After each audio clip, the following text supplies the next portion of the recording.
O, nakauwi ka na pala. Sugal ka, no? Diyos ko, Hilario, mahilang ka naman sa mga anak mo.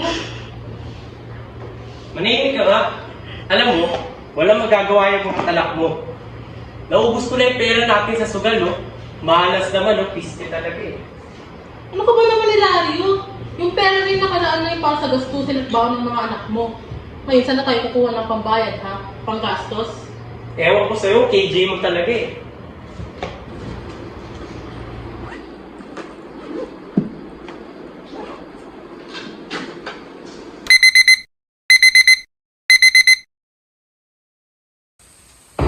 Mama, pupunta na po kami kasi.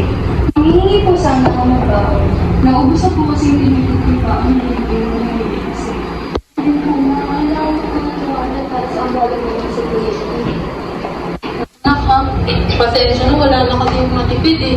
Yung mga pera natin, naubos na kasi. Pasensya, ha? Baon?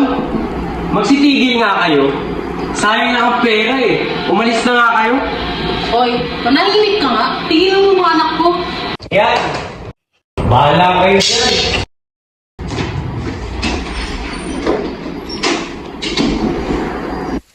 Inak, pasensya na, ha? Naubos na talaga ng papa niyo yung pera natin para sa sugal.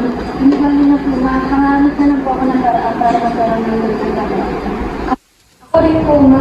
Naiintindihan naman po namin kayo. Lalo na kung ganyan si Papa. Sige na, pasok na kayo.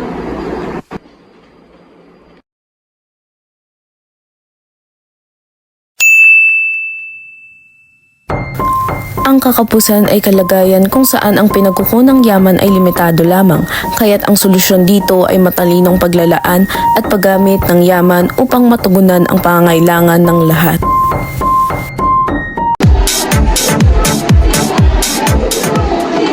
Hey Jess, ano na? Di mo na ba talaga binili ng brush? Bin?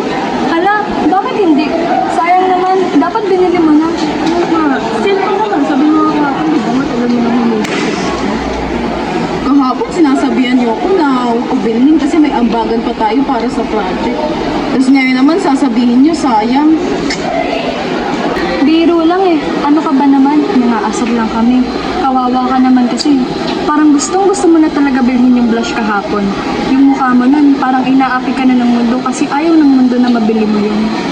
Wow ha? Alam mo hindi ko talaga yung binili kagabi kasi may ambagan pa tayo sa groupings eh. Tapos kagabi alam mo ba, nag-chat sa akin yung treasurer natin. Di pa daw ako nakakabayad ng utang. Baka isumbang pa ako ng mister. Nakakahiya naman. Wow, very good ka dyan. I'm so proud of you. Oo nga, yung blush na yan, pwede ka pang bumili next time. Pero yung grade, kapag bumagsak ka kay ma'am, kawawa ka. Mahihirapan kang bumangon. Grabe yung problem yan, Jessica. Parang kahapon lang, bili ka ng bili ng kung ano-ano sa Shopee. Tapos ngayon, marunong ka na mag-budget. Siyempre dapat marunong tayo mag-prioritize, hindi lang basta-basta dahil gusto ko yung mga bibilhin ko. At saka pa, kung ano muna yung kailangan natin, yun muna yung unahin, di ba?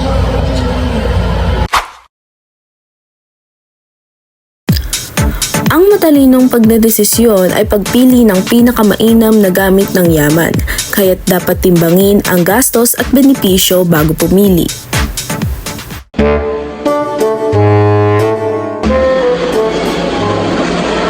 Hello, oo nga ano, maganda to. Guys, may bagong idea ko. Kasi, di ba, sabi dito, magandang mag-start ng negosyo. Eh, since wala pa naman tayong masyadong ginagawa at matagal pa naman yung bakasyon natin, what if mag-start na tayo ng negosyo? Ano yan, no? Organic coffee tapos banana chips. O, di ba? Dalawa agad. Dalawa? Eh, limitadong puhunan natin eh. Paano natin pagsasabayin yan? Eh di ba dalawa naman yun? Eh di mas maraming babalik sa atin. Isn't that nice? Actually, sakto yun, ano mo ano? Yung tinuturo sa atin sa economic subject, yung PPF. Production Possibility Frontier, yun. PPF? Kala ko yun yung bagong brand ng trader natin. Hindi, ano ka ba? Yun yung graph na ano, nagpapakita ng ano, kung gaano karaming product yung magagawa natin sa resources natin. Like for example, kung puro kape yung gagawin nga natin, mga 100 packs siguro. Kung puro naman chips, 200, pero kung hati sila, Mga 60 na packs lang ng kape. Tapos kapag sa chips naman, mga 20 lang.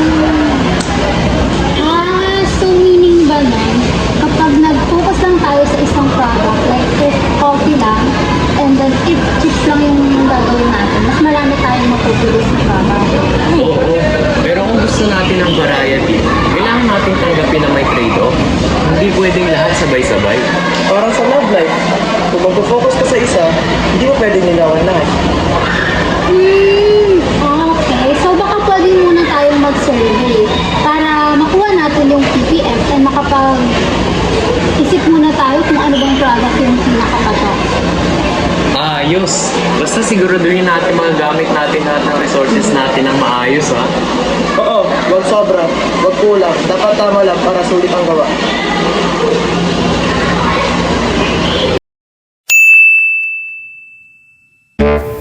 Ang Production Possibility Frontier ay isang grapikong nagpapakita ng pinakamataas na posibleng produksyon ng dalawang produkto gamit ang limitadong yaman. Kaya dapat itong gamitin upang masuri ang pinakamabisang paraan ng paggamit ng pinagkukunang yaman.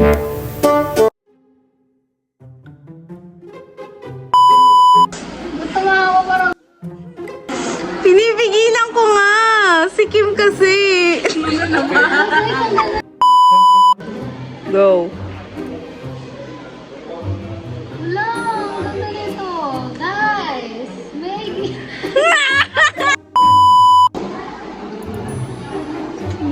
ano ba? Hindi mo naman talaga Di na?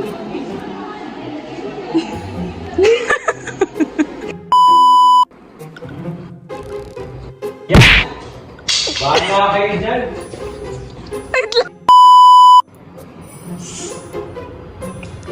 Uy, ano yun? Dapat marunong tayo mag-pro-rep. Pro-rep tayo? Uy! Jelly!